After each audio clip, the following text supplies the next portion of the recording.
Adventurers, welcome back to the Elder Scrolls Lorecast. This is Tom and Lotus, and we are continuing our look at all the spells in Skyrim, and we're going to pick out our favorites, the ones that we think are the most useful, the ones that we've never used, and just kind of go over the list.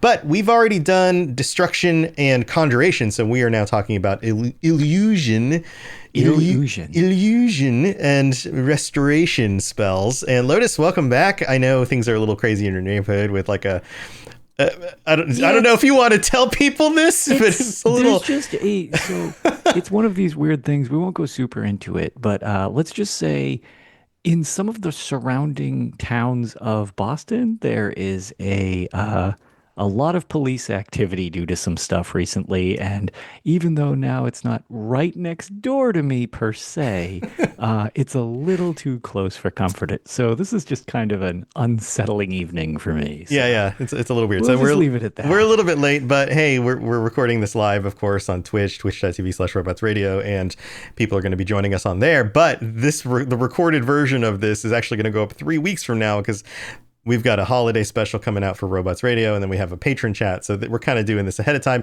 It's the holidays. Everything's strange. Hope you all had a wonderful holiday, even though we haven't had it yet. But hey, we're getting into illusion spells. I feel like Stewie Griffin. Illusion, Brian. Saying illusion. But hey, we're going to do like we did last time, Lotus, where I'm going to go through every spell, and then we're going to mention, do we use it? Do we like it? If we do use it, how are we going to rank it out of 10? And then if we didn't use it, why don't we ever use that spell? And we're just going to take a look at all the different spells in Skyrim. It's kind of a fun little breakdown. So I was going to say, I had fun with this last time, and some of them I learned for my next playthrough that I'm going to be learning some new spells that I have never tried before. Yeah. Oh man, this is that last conversation we had. Literally like, oh, I've never used this, but I totally would. Yes.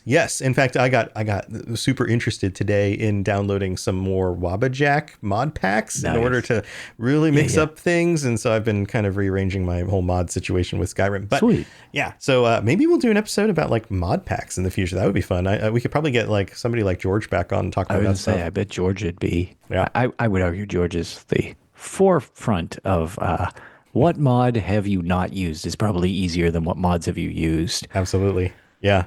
So here, let's kick it off. Illusion spells, the first one, and we're starting at the novice spells and moving all the way up to the master spells, is clairvoyance, which shows a path to your goal.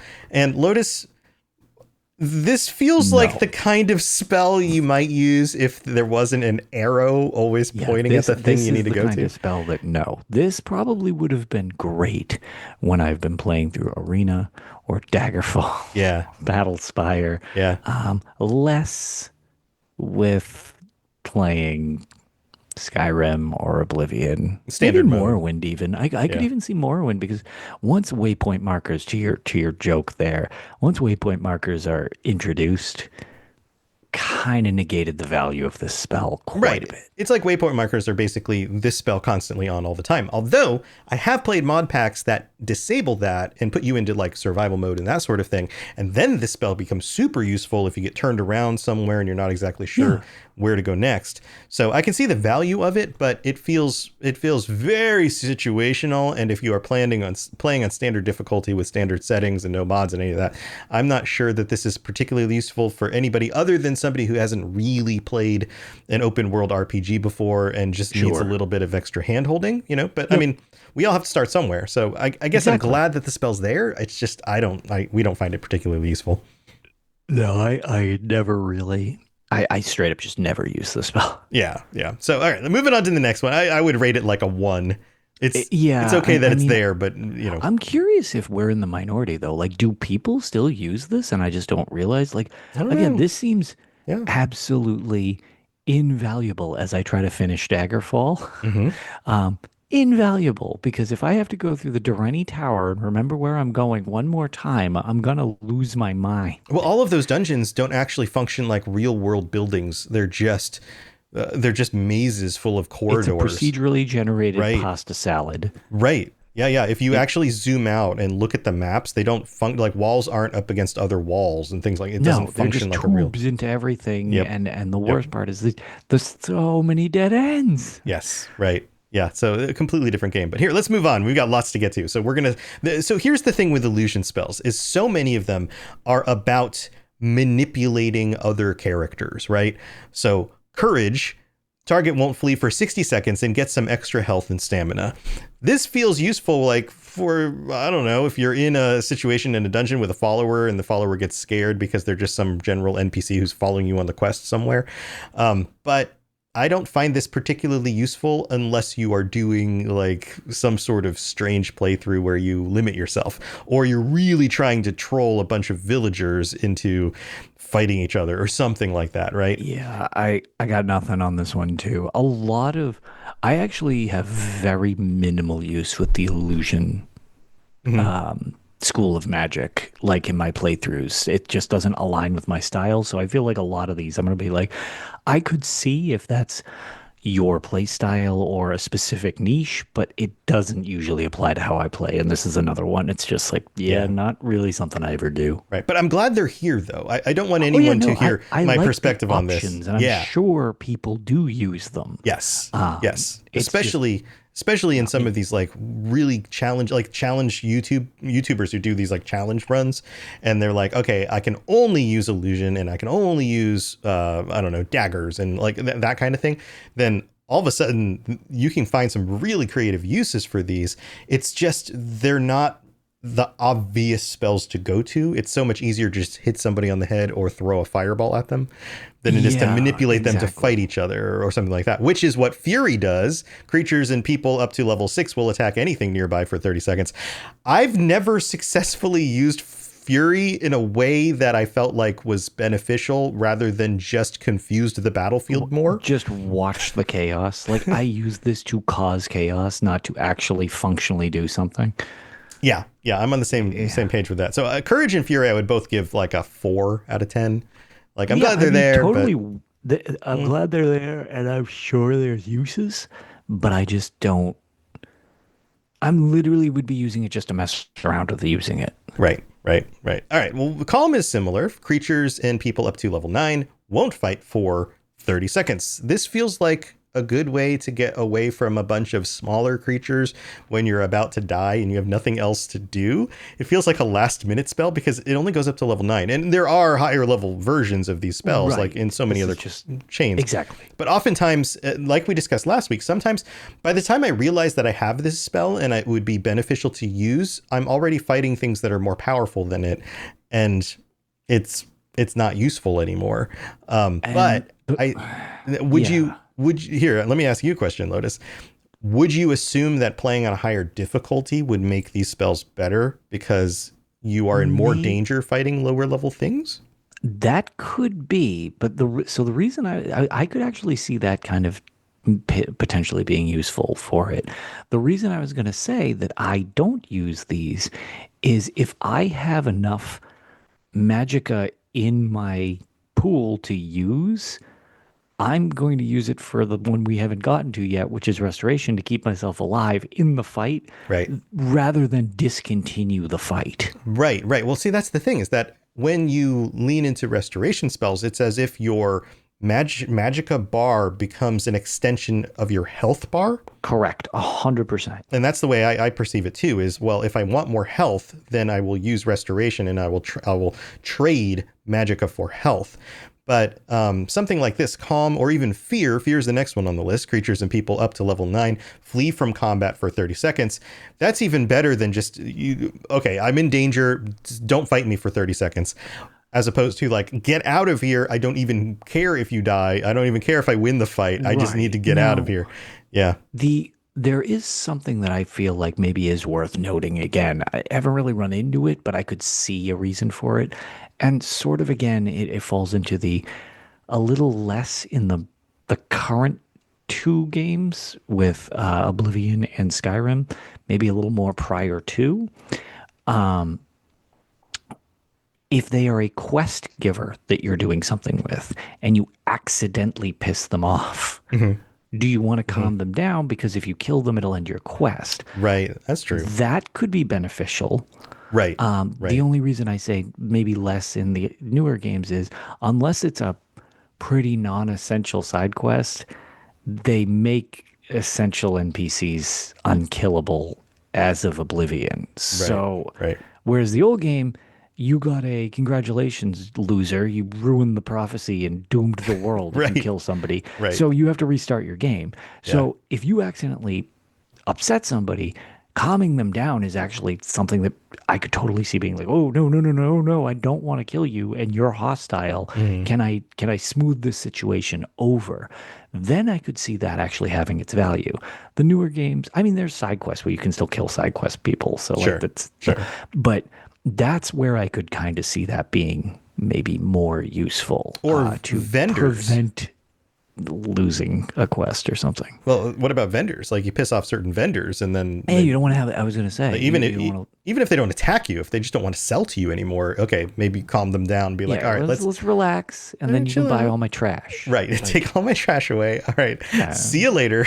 I'll be back. exactly. Now you can be mad again. Right. But yeah, Or so specific vendors that have very special items that you absolutely need that you accidentally pissed off earlier before you realized that you would need them to sure. buy the spell that you wanted to get Right. or the So, magical enchanted sword or whatever. that is a situation where I actually cannot think of a scenario where I have done that I needed to do that, but I could, it's a situation that I could appreciate that being a solution to fixing it. Yeah, as we go through this list, it really starts to solidify in my mind why the kind of person that would want to focus on illusion would be the kind of person who wants the freedom to react and do things without worrying about implications in the moment and then correct things later when things get out of control or they can't deal with the merchant that they want to get something from, or somebody keeps attacking them in a town, but you got to just like chill them out because you don't want to have to fight back and get thrown into the jail or whatever.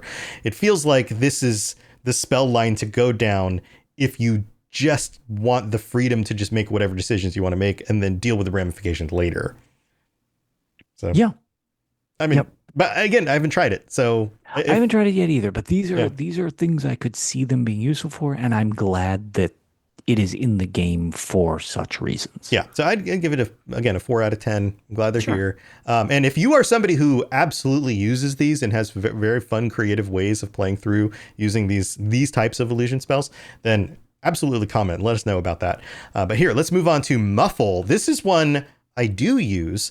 You move more quietly for 180 seconds. This I found particularly useful on playthroughs where I increased the difficulty and tried to play a stealthy character, but early on my stealth was terrible and the gear didn't help me out, and I needed some benefits to be able to sneak up on things and get that stealth attack or whatever. Using spells like Muffle actually is very beneficial in those cases because it makes up for the things that you haven't leveled up yet.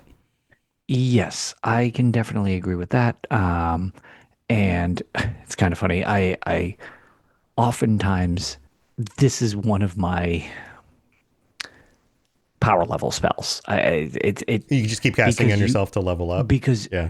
and it just makes it so that like you can walk around, you can power level while doing it. It's also useful because I do it in caves because it allows me to actually get sneak attacks, even though I'm just kind of going like muffle, muffle, muffle, muffle on Uh-huh. myself to power level. Right. At the same time, I'm then walking around silent, so it makes it real easy to sneak up on things. So it's a thing that I tend to use more when I'm exploring caves or dungeons, You know what? just That because I'm casting it anyways. Yeah, that made me think about the fact that sneaking has to do with being in a dark place, being hard to see in the light, but also how quiet you are. And Yeah. one of the drawbacks of using heavy armor for sneaking Oh is yeah. that it's noisy.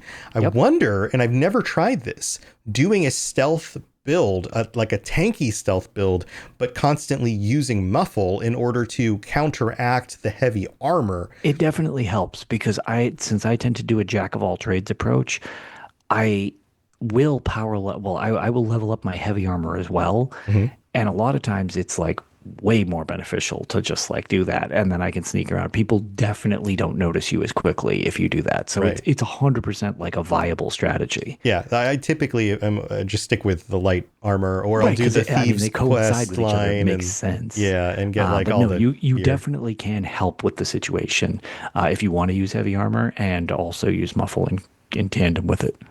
Yeah, that's something, another one to put on my list of things to try out. But I'm sure there are a lot of people out there who are like, yeah, obviously you can do that. And I was just never occurred to me because I was like, just go light armor. It'll be I'll just fine. go light armor. It'll be Sure. fine. And then I'll get so sneaky that it's hard for things to see me. And then if Then if they would see do you run at me, I'll anyways. just run away, like, Right. unless it's like a boss fight and you're stuck in a room. But like most of the Yeah, time, I know, it but then you works got to out. play Ring Around the Rosie. Right. Yeah. No, that's a lot of my playthroughs is like Yes. hoping I don't get stuck on the geometry so I can dodge all the Yes, while things. you bunny hop in a circle while Yep. whittling them down. Yeah. Yep. Uh-huh. Yep. All right. So Frenzy and Frenzy Rune. Frenzy Rune was added in the Dragonborn DLC. Frenzy creatures and people up to level 14 will attack anyone nearby for 60 seconds. This is an upgrade to Fury. They're basically the same spell. And then Frenzy Rune is where you stick it on the ground. That's the one I think is actually more useful because if they know you're there, then there's a chance that you hit them with Frenzy, but they still want to attack you as opposed to their friends. But That if to me you... sounds like you're just throwing Legos on the ground. Yeah, right? Like they step on the Legos Somebody and they just get steps mad. on- and they're just enraged. Right. Yeah. So imagine you sneak up, you toss a Frenzy Rune on the ground, you lure them over. They don't really know you're there, but they're like, oh, something's over here. And then they get hit with the Frenzy Rune and then they turn around and fight their friends. That feels Fight more their friends, and it beneficial. I could see that being really funny from like a vantage point. Like Yeah. just watching that play out. Just Right. Right. What if you did a playthrough where it was like Frenzy Rune primary, there's your primary attack, and then when it's down to one last guy, you just clean up the fight. then you fight them. That's actually really funny. Yeah. Lotus, you need to get more sleep again, man. Dude, my life is lacking sleep. That's why I sound weird now, apparently. So, but yeah, I actually really like that. Just like I can just picture like when you have the guards with the prisoner from Skyrim, when you know you've got the Thalmor guards a lot of times leading the prisoners around. Yes. Like Yes. throw a frenzy rune down, and you've got the three of them like walking, and like one of the guards does it, and like okay, yeah, he might attack the prisoner, but what if he goes buck wild and attacks the other Thalmor? Right. You're just watching these guys play out. It's like, dude, that actually sounds really funny. Or if the prisoner gets hit and his hands are still bound, but he just starts like bumping into the Yeah, guards. just headbutting people. Like, Right? yeah, I haven't tried that. Again, chime in. Let I us love know. that. Yeah. So never used it. That's definitely one that I 100% just want to try and see how it acts. Yeah. So Frenzy, I'd give a 4. It's on the scale with these other manipulate NPCs spells. But Frenzy Rune, I think, gets an 8 because yeah, I'll give that like a more 7 utility. because it's like, dude, I want to try that. Yeah. Like, Yeah. All right. Next one. This is a Creation Club edition. Orum's Aquatic Escape. This is interesting. As we've noticed in the patterns that we went through in the previous episode, these Creation Club ones seem to combine different things in these really creative ways. This one, the caster is invisible for a duration of seconds, depends on some details. Activating an object or attacking will break the spell. Can breathe water for 15 seconds, improved night vision for 15 seconds. So this is the spell to go to when you are trying to get away from something underwater. And you just need to breathe, but also don't want to get attacked by whatever creature's attacking you and trying to hunt you in the water.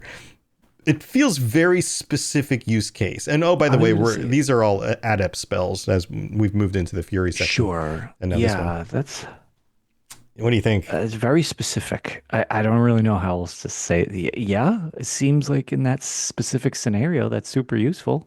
I like the idea of these specific spells, even though I personally have never found a use for them, because if you are role playing as a mage, somebody who is 100% on board with spellcasting and very little when it comes to actually melee combat or ranged bow combat or anything like that, then having I would imagine as like a master mage, you would have on the tip of your brain every spell and its most useful situation. And even though you only use certain spells 1 in 100 times, it's still, you go, oh, this is the absolute perfect time to use this spell that I've been saving for this moment. It feels kind of like you'd hear in like a, I don't know, in a movie with like for like sure. a D&D movie or something like that. And all of a I've been sudden keeping this one in my back pocket this whole time. the wizard's like, oh, I've got just the spell for this one. I've been waiting to use it. You know, that's what this feels like. And some of the others that we'll talk about. Rally, another one of those like manipulating NPC spells. Targets won't flee for 60 seconds and get extra health and stamina. This feels like another one of those like, I gotta buff my companion because I'm losing this fight and they're gonna have to pull through for me. Yeah, that one's pretty straightforward. It's companion buff.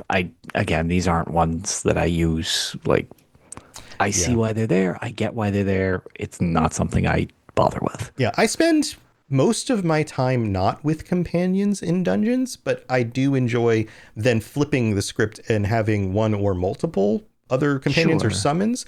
I I enjoy use playing companions every both now and ways. then. Yeah, but this is again one of those things because I don't ever really go illusion, and you have to get all the way to adept for this, or adept, however you pronounce words. Sure. But I this think feels like both one of that those work. yeah, if you're going to go companions, you probably should be aware that this could be really beneficial. And it's one of those things I've noticed in the past. There have been moments where like Lydia is following me around and I'm working my way up this big ramp on a mountain fighting monsters and things, and then all of a sudden I turn around and I'm like, where'd Lydia go? And she actually got like hit by one of my she was down and I accidentally killed her, but then she slid all the way down the mountain. Yep. And had I rallied her and given her some extra health, she probably would have survived that, but I wasn't paying attention, you know? Right. So that's what this feels like, is that's one of those like moments Yep. where you're like, oh, get back up. We got to do this.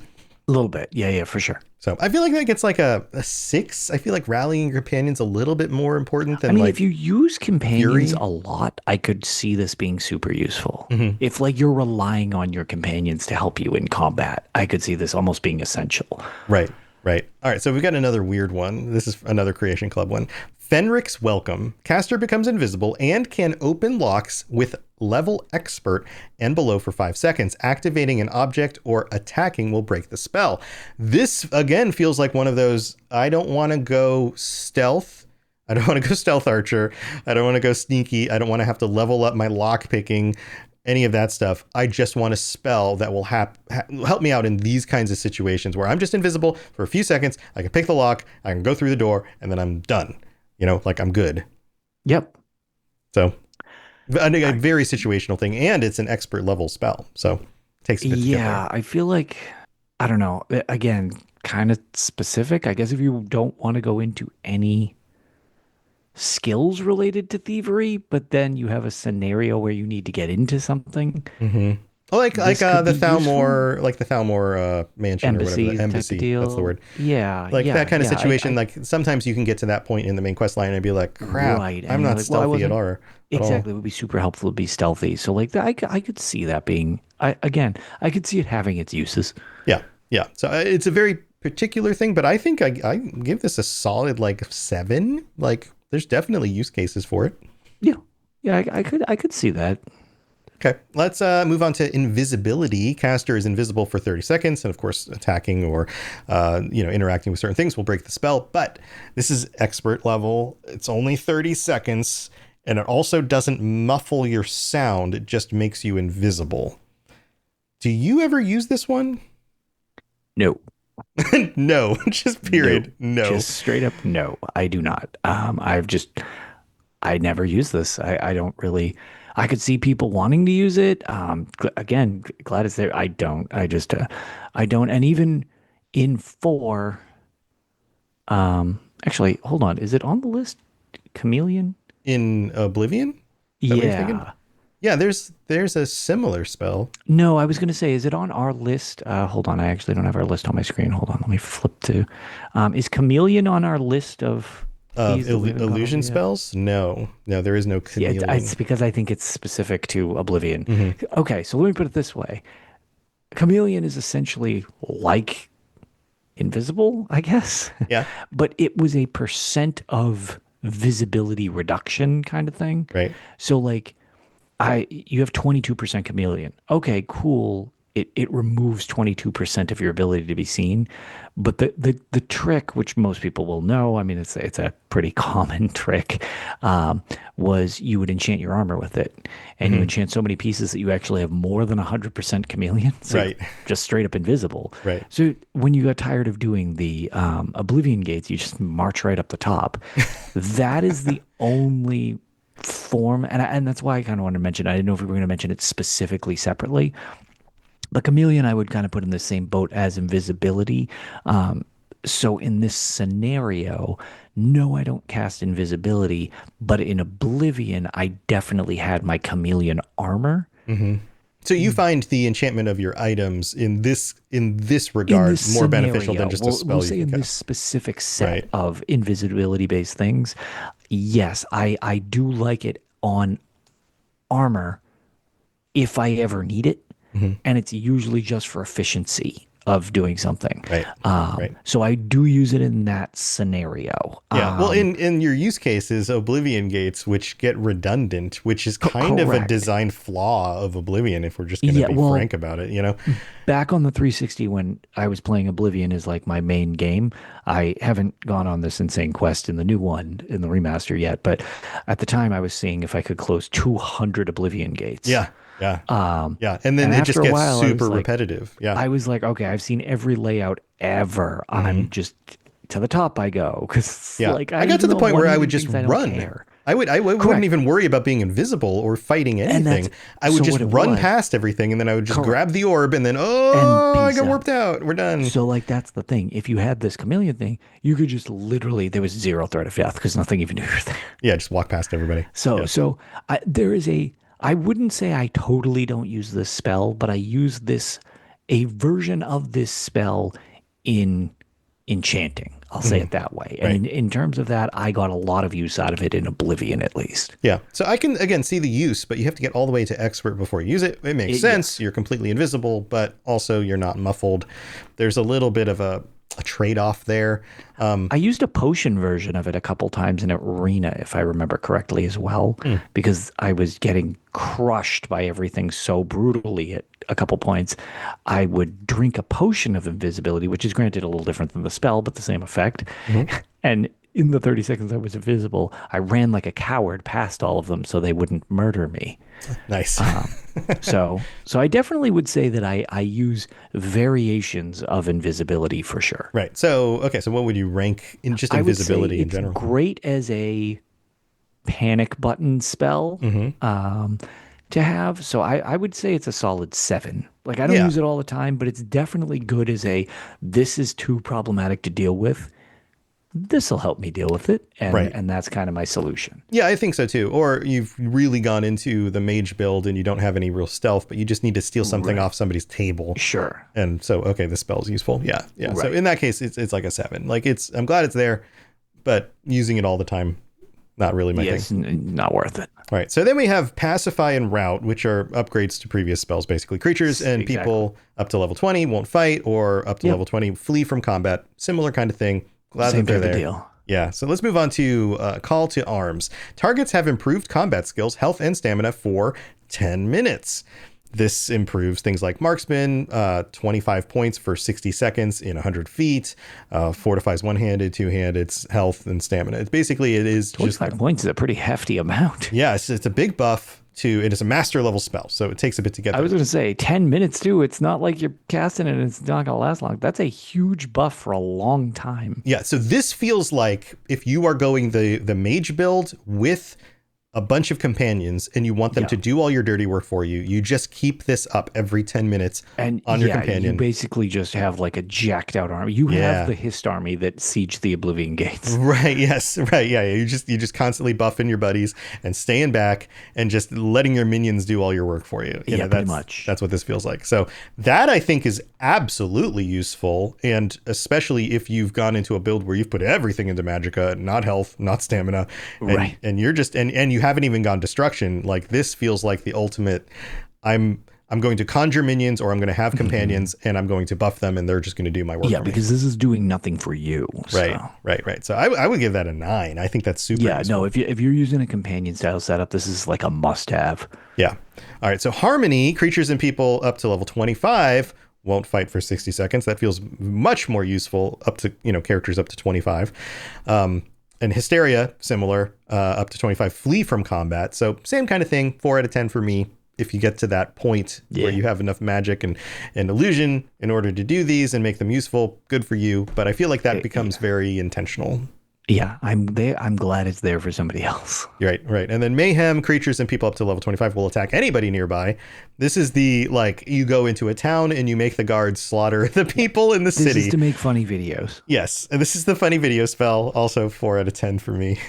Yeah, 100%. And then the last one in the illusion line, Vision of the 10th Eye. See what others cannot. I've never used this.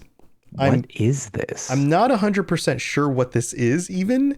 The longer description on the UESP, because I've never used this, is an illusion spell that allows you to see objects that are otherwise invisible. It is used only during the illusion ritual spell quest and has no function outside of that quest. So I'm guessing somehow I Oh, never did that quest line. no. Okay. I know what this. Okay. Never mind. I know what this is, and that's why I'm like, what is this?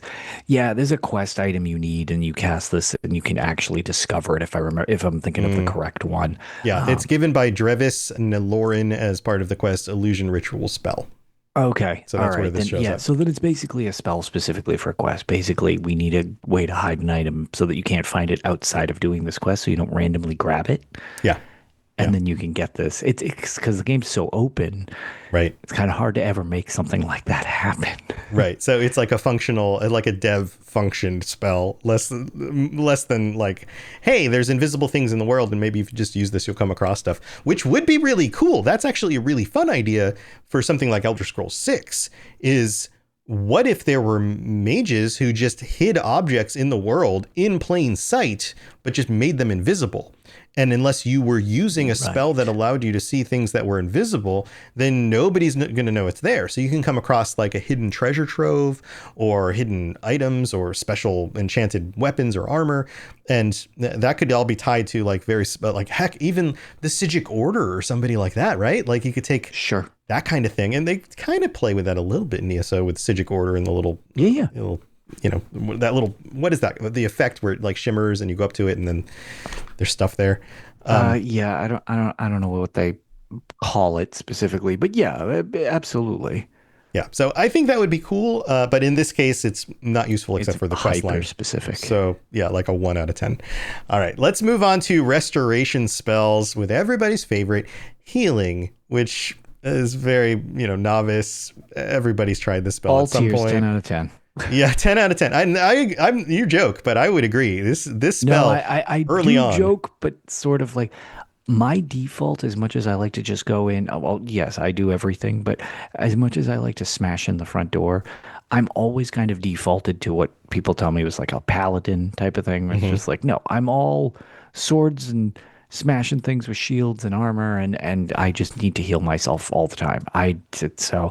And I get that constant drip of leveling because like while Hmm. things are teeing off on me, my other hand is healing myself. It's just no, healing and its many variants that we will go over is absolutely like my go-to. Yeah, I agree because it's useful without prep. If you're going to Correct. prep and It make just gets better. potions, like you have to collect the stuff, you have to get good enough to make the potions you want, you have to unlock all Yep.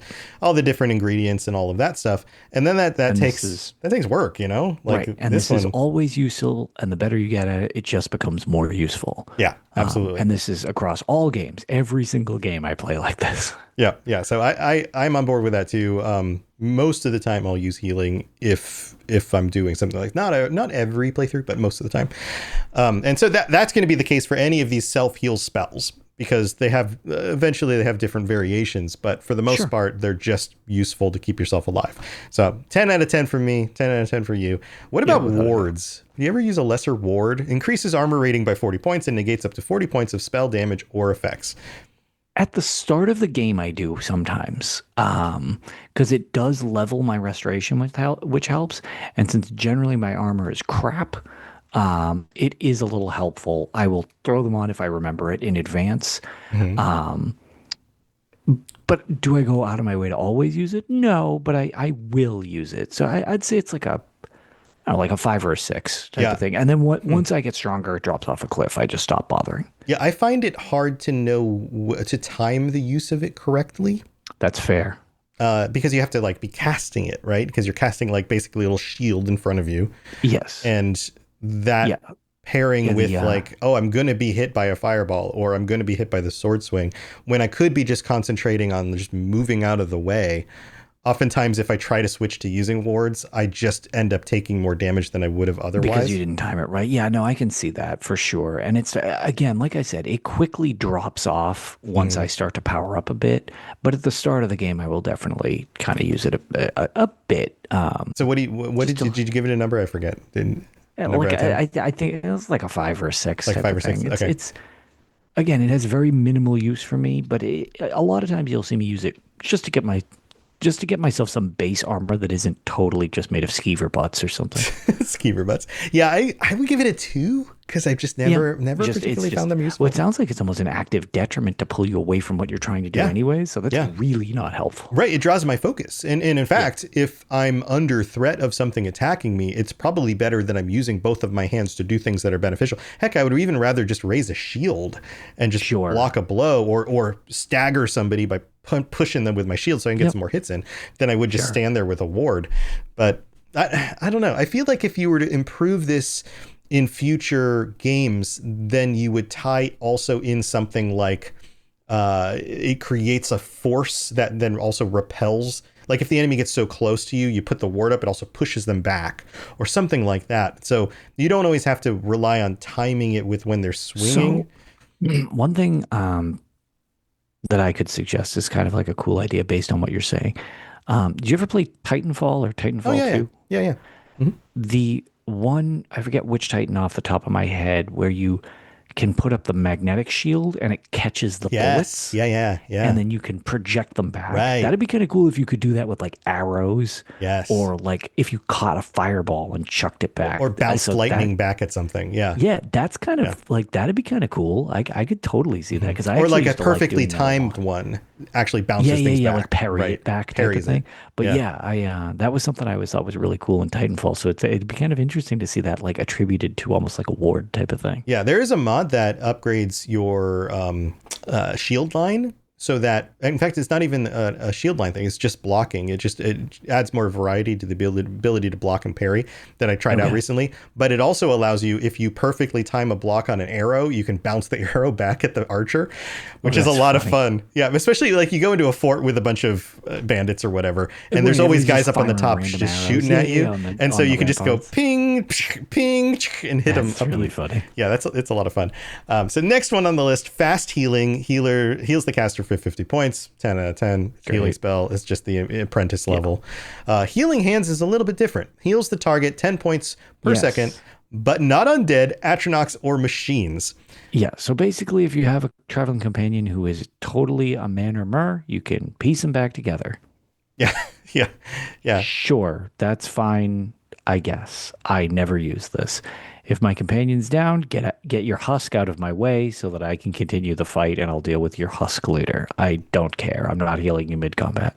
Right. Yeah, I'm the same way. The few I'll times heal I've tried to them if use I need to this, pick somebody up later and they're not responding. yeah, That's the most you're getting out of this right. thing. This ain't my thing. I used to heal my horse sometimes. Oh, that's a smart idea.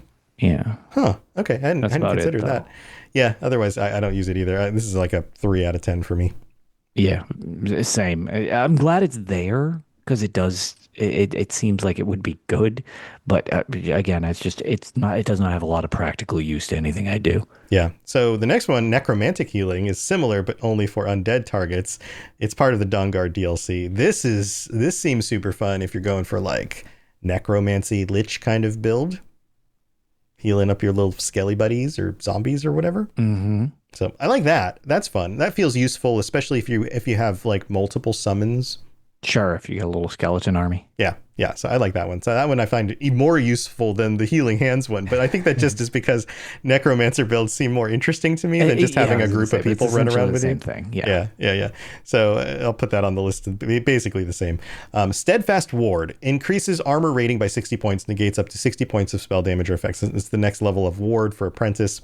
Same thing for me as before. Probably same for you. Yeah, 100%. All right, moving on. Sunfire. This is another Dawnguard spell. Ball of sunlight that does 25 points of damage to undead.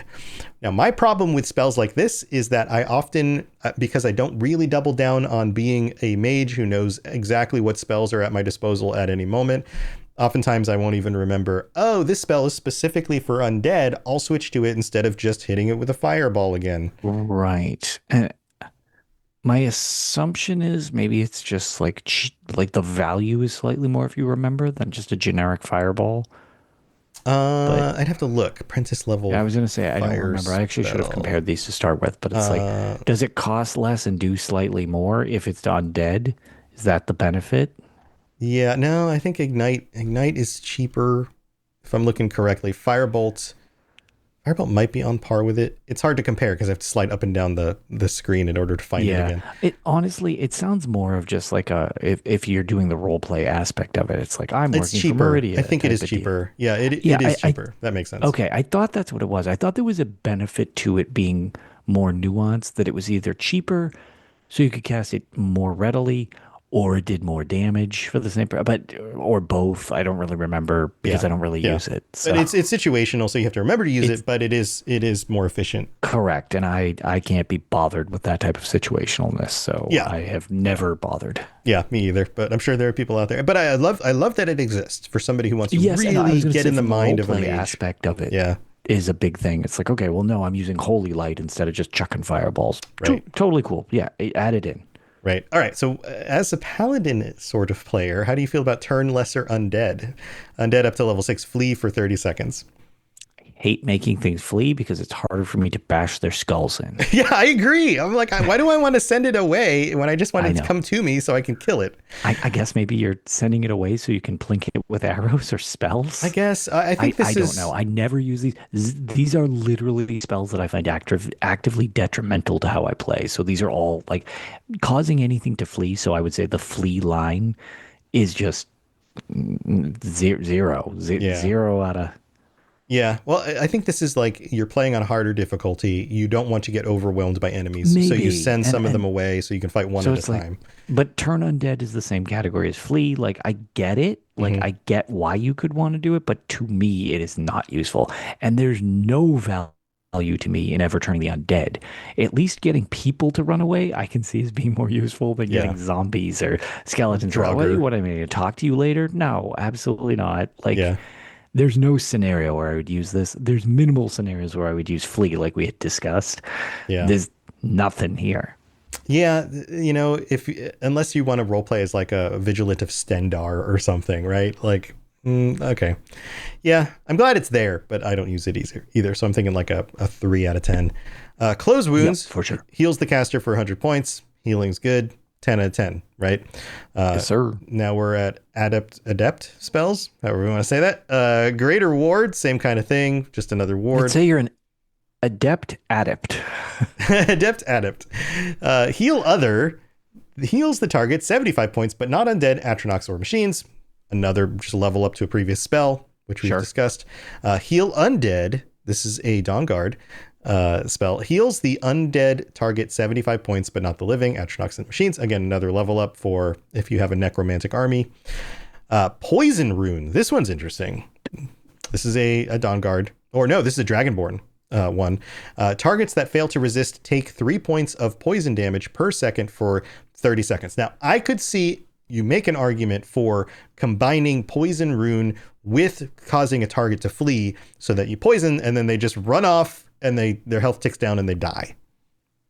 That I can seems totally see beneficial. that. Or the other thing, I guess, but you would need to be pretty tactically sound if they miss walking over your rune and then you try to flee them onto it. Oh, yeah. Yeah. Send them back over it. Yeah. Like back over it. Like, hey, no, don't walk this way. You go that way. I'm like, so I could see that being useful as well. Either of those I could totally see being a combination that is functional if that's your play style. Again, never done something like that, but totally understand that being a play style. Right. Oh, and then you could repel lesser undead. The affected undead up to level 8, flee for 30 seconds. Again, this is an adept spell, but up to only level 8 just doesn't feel that useful to me. But again, Yeah. maybe it's for harder difficulties where that stuff, where maybe you're just like really focusing on your illusion line and now you're still only fighting level 8 creatures because it's so difficult and you've only leveled illusion for some reason.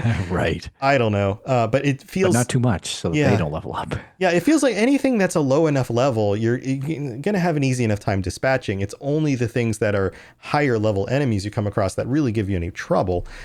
So that's this balance, though, is always a little bit weird to me. All right, next one on the list, Stendar's Aura. This is a Dawn Guard spell. For 60 seconds, undead in melee range take 10 points sun damage per second. This is like this I find more useful than a ward, not because it negates damage, but because when you get surrounded by things, it like burns them down. Sure. And Yeah, I think yeah, that's cool. Like that seems like a yeah. fun, and you could kind of like do this with one hand while fighting things with a sword, and now you've got kind of this like, again, vigilant of Stendar warrior taking out the Well, it's undead. it's same thing with what's the ebony mail, the Daedric stuff, where when you Yeah, crouch, you have that like poison mist that comes up around you. yeah. It It's reminds me like of a like crouch a fart. yeah, exactly. It's like a You crouch down, non-evil. and then yeah, you can't help but fart because you crouched, and then it damages things around you. Sorry, go on. No, that was it. Like I mean, I don't really know.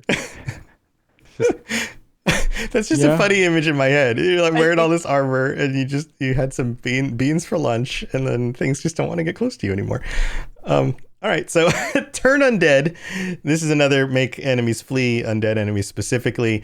Here's another Dawnguard one, Vampire's Bane. Sunlight explosion that does 40 points of damage in a 15-foot radius to undead. This feels like you walk in a room full of zombies or whatever, and you just blast them all and then clean them up.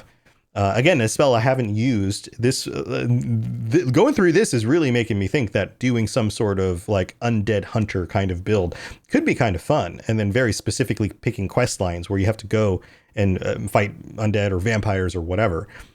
What do you think about that, Lotus? um I don't know. I feel like it's kind of funny. Well, I mean, I guess it's a restoration line, but it's like picking on the undead an awful lot all of a sudden. It's Yeah, it is the this whole restoration line. Yeah, it yeah, is a restoration line. So yeah. that's this again seems like this could not something I super use, but totally could see this coinciding. Like I feel like a lot of these spells, if you wanted to have like a legit Meridian style paladin, a lot of these, specifically this one, what's this one called? Like what's it worded as again? Vampire's Bane. Yeah, Vampire's it's Bane. yeah. Yeah, these types of things seem super cool for role play. Yes, or like you're doing the Dawn Guard stuff, and you are a Right, vampire like hunter. you're So literally here you part of the go. Dawn Guard. Like, Right. so it makes sense why a lot of these were added with that. But yeah, I don't know. It sounds really cool. Like if that's your style of play, Hmm. because these things seem useful. Even it's one of these things. I'm glad they're here because I could easily see these being used. It just Yes. happens to not be something I have previously used. Right. I agree. I agree. So I'd give it like a solid 7 out of 10. Like Yeah, if you're without a going doubt. for this build, this is definitely a spell you would want. Circle of Protection is next. Undead up to level 20. Entering the circle will flee. So it's basically like a rune, but makes things undead specifically flee. So expert level. I don't see a lot of use for this, but again, it's kind of on that lower tier, 3 or 4 out of 10 for me. Grand Healing heals everyone close to the caster 200 points. That feels very beneficial if you have some sort of mob build. If you have lots of things fighting for you and you're just Yep. kind of keeping everybody alive, right? So that's kind of Gotcha, your Lord. like big AoE heal. I would give that like an 8 or 9 out of 10 if you have a big Without a rune. doubt, especially if that's your style of play type of thing, just like we had discussed before, it's kind of like a must-have. If you're going to be a necromancer, well, not a necromancer, but if you're going to have your mob build, Mhm. this Well, it is says what it you want heals to heal from. everything, so it might even. So I it would actually assume it still theoretically it works, doesn't it's not exclusively that. right? I'm just like if you have a mob build, so it could include necromancer, but I just mean like a mob build Yes, in general. right, right, If right. it's healing everything, you can have everybody. Your Dwemer automatons, your Hmm. Atronox, your zombies, your Lydia. Yeah, yeah, yeah, Lydia. All right, we only have a few left. Repel undead, repels undead up to level 16. Yeah, we Upgrade eventually previous found a way one. to work that into something. Originally, it Yeah, started with totally useless, and then like, yeah, well, not totally useless. Just I don't know why you would use this, but then match it with like a poison rune or something. yeah, Okay, maybe like absolutely. or any type of rune. Sure. Okay, there's always that's just why we're just there's a way that I didn't think of that came up with a couple ways. Step on and then flee him away, or if he missed your rune, make him back into it. Yeah, Whatever. so this is interesting. All affected undead up to level 16 flee for 30 seconds. That's repel undead, what we just mentioned. The next one, still an expert level spell. Turn greater undead. Undead up to level 21 flee for 30 seconds. They're both expert level spells. They just require different amounts of magicka. But they do fundamentally the same thing, just up to different levels. The difference here is turn greater undead costs less mana, so it's the better spell if you can get it because it costs less and also works for higher level enemies. What's weird about this is that they both can be purchased from the same merchant. Now, I would imagine they're not the same cost, but it's not particularly hard to just save up and get the better version of the same spell. So it's a little weird. Right. A little weird. Then we get Bane of the Undead, sets undead up to level 30 on fire and makes them flee. Now, this makes a lot more sense because you're setting them on fire and then they're just running away from you. That feels like the combo that we were talking about with like a rune on the ground plus making them flee, but just all in one spell. And this is master level. This is a big boy. So I think that's way more useful than just making things flee, because now you're taking away their damage while still handling whatever any other enemies show up or whatever, right? Right, exactly. All right, you ready for the last one? The very last one. Let's do this. Guardian Circle. Undead up to level 35 entering the circle will flee. Caster heals 20 health per second inside it. This theme feels very useful because, again, it doesn't just make everything run away and it goes up to level 35, but it also heals you. So this is the oh shit spell for I'm in a dungeon with a bunch of undead things and just give me a second. I need to heal. Everybody go away for a moment, and then I'll keep fighting you. What do you think? Yeah, pretty much.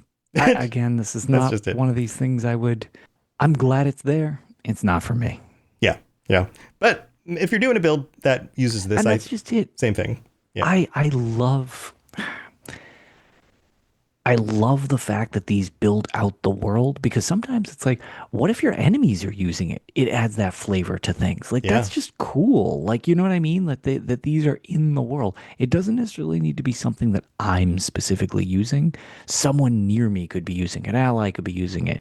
Whatever the situation. I love that these are here, even the ones that I don't necessarily have any personal use for. Mm-hmm. Yeah, I agree. I think we're on the same page with a lot of this stuff. But if you have different takes than we did on any of these spells, chime in, let us know, comment, join us on the Robots Radio Discord. There's an Elder Scrolls Lorecast channel where you can say, hey guys, you totally missed this really cool combination you can use these spells for. You should really try that out. Let us know, because there's a lot of flexibility in ways that you can approach this stuff. So there you go. We're going to take a quick break. We got to go thank our patrons. And then we've got our random UESP page. We're going to see what shows up this week. So don't go anywhere. We will be right back. You're listening to the Elder Scrolls Lorecast, dear child of cities. That is why the Night Mother loves you. All right, here we are wrapping up the episode. Lotus, we've got one new patron who signed up in the last week, Keegan R. Welcome to Keegan R. Patreon.com/Elder Scrolls Lorecast to join us and get ad-free episodes or join us for patron chats. We have a patron chat coming up next week because it's the end of the month again. And turns out the last Thursday of this month, which is when we record our patron chats, is Christmas. So we're pushing it back to the 26th, Friday night. So if you'd like to join us, actually, you know what? This episode is going to go up after that because of the weird order that I talked about before. So you're already going to have heard that episode, but you have time to join us for the one in January, which would be the end of the month, the last Thursday in January. So put that on your calendar and come join us on the Patreon if you'd like to be part of that chat. And also shout outs to our Daedric Princes, Kira C, Blinding Vision, Hirsine, Peter R, and Austin B. Thank you so much for your continued support at that very high level, Daedric Princes. We really do appreciate it. And to all 132 of our current patrons, thank you so much for your support. Also, if you'd like to leave us a review on Apple Podcasts or any other platform you listen to us on, that would be wonderful. If you leave us a review, a 5-star review on Apple Podcasts, I'll be able to look it up and read it on a future episode. So please do that. Let people know that the show's worth checking out and what you enjoy about it. That would be really, really helpful. But Lotus, before we get to the random USB, oh man, this is the weirdest one I think we've ever done. Before we get to that, any updates about Tales of Tamriel? Anything else you want to share? Let's see, we have recorded since then. No, we haven't actually had a new Tales. We'll actually be recording a couple things over the holiday break, so to speak, so that we can release them.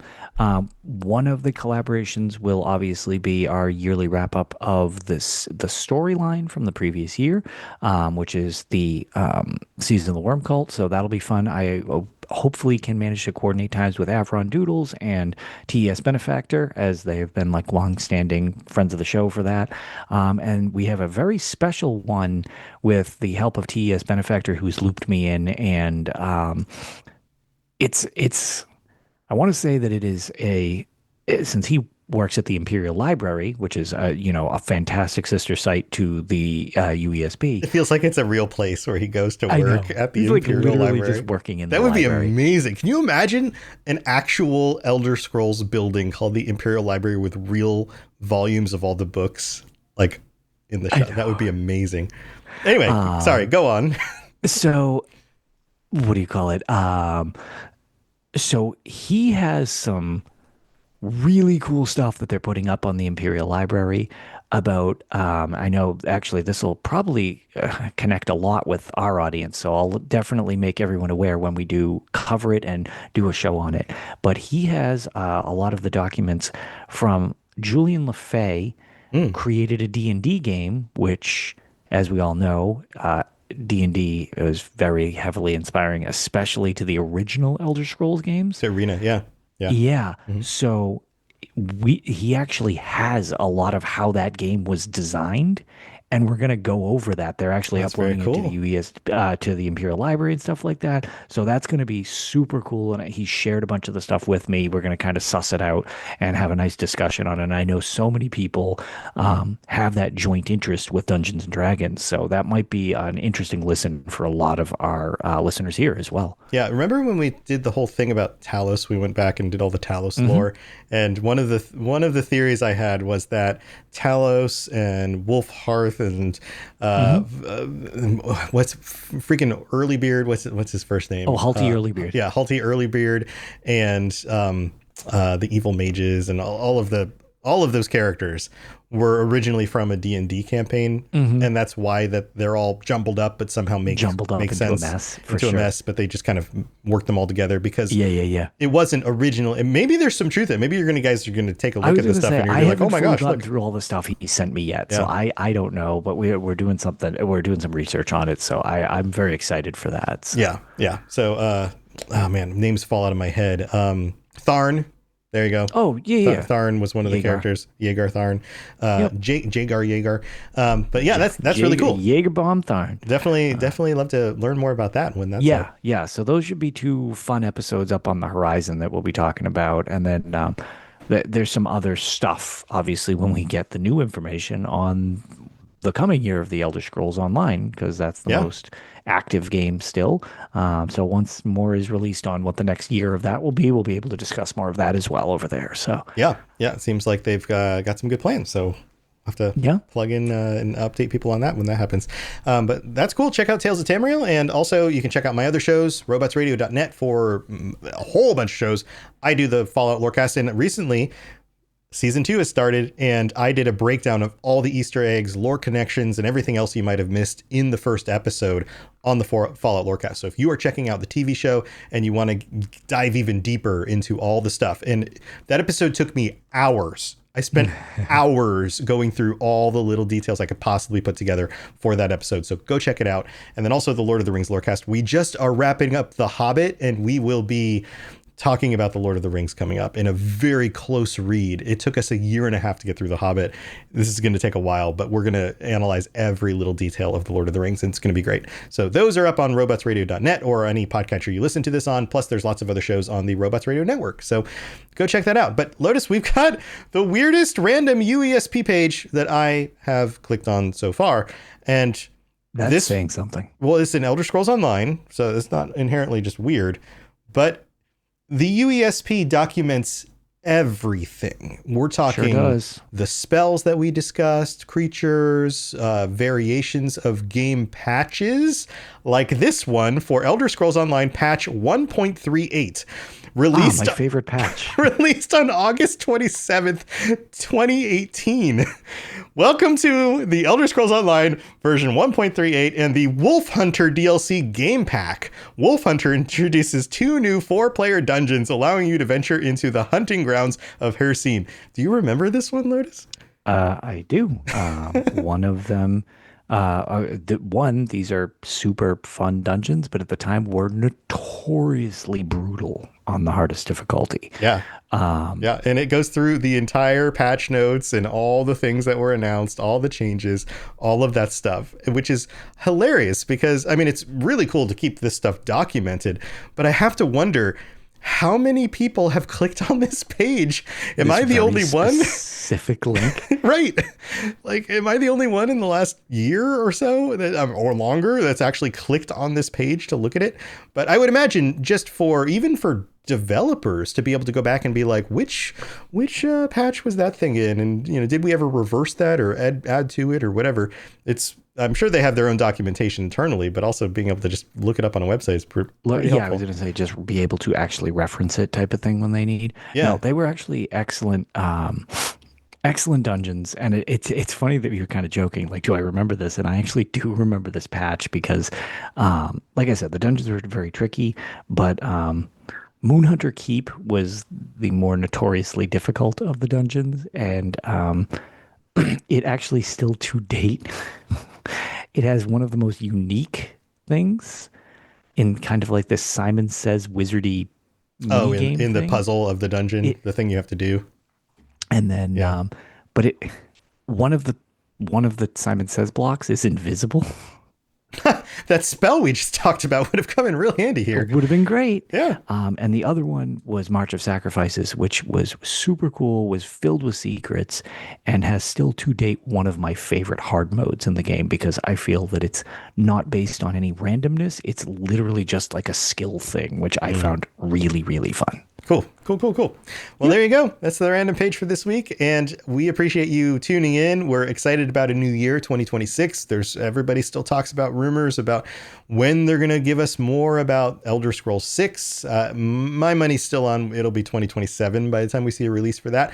But you never know. But we know that Skyblivion was pushed back, and that will be coming out, who knows, hopefully in the next, I don't know, 3 to 6 months or something like that. So we'll see. Yep. And that would be fun. Best they take the time to do it right, because this has been a true labor of love. Yeah, absolutely. So thanks everybody for being here. We will be back next week with another regular episode. And until then, stay safe out there. And if you come across the need to find something invisible, just use that one spell, I guess, that only has one beneficial use in Skyrim. It'll lead you right to a useful UESP page. There you go. All right, we'll see you next time. Bye, everybody. Have a good one. Thanks for tuning in to the Elder Scrolls Lorecast. Check out robotsradio.net for more podcasts just like this, and join us on the Robots Radio Discord. Be part of a community of over 5,000 people who are excited about video games and so much more. Robots Radio. Games, lore, stories, community. Just press play.